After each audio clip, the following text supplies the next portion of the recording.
LPG সিলিন্ডারের দাম কমেছে, কিন্তু এ নিয়ে জনসাধারণ কি বলছেন তাই জানবো আজকের জনতার কথায়। ভোক্তা পর্যায়ে এলপিজি গ্যাসের দাম কমিয়েছে সরকার।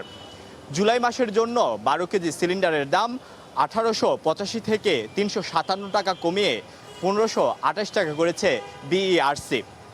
আজ সন্ধ্যা থেকেই সেই দাম কার্যকর হওয়ার কথা রয়েছে।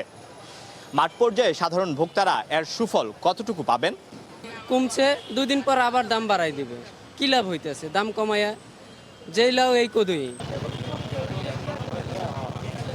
আমরা তো মনে করেন গ্রাহক, আমরা তো আর ওইটা করতে পারি না। আমাকে চাহিদা অনুযায়ী আমাকে আনা লাগবেই।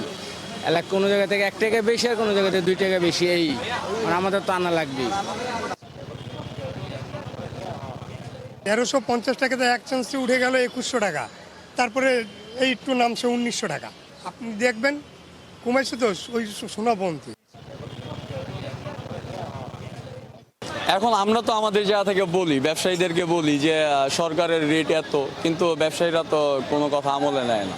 সেটা তো আমাদের জিম্মি হয়ে এক প্রকার আমাদের নিতে হচ্ছে, যেটা হচ্ছে বাধ্যবাধকতামূলক, এটা আমাদের নিতে হচ্ছে। সিলিন্ডারের দাম সরকার কমাইছে, ঠিক আছে, সরকার কমাইতে পারে, কিন্তু ব্যবসায়ী কাছে, মানে ছোটোখাটো ব্যবসায়ী কাছে ওরা কিন্তু সিন্ডিকেট ভাবে ভাই দাম কমাচ্ছে না।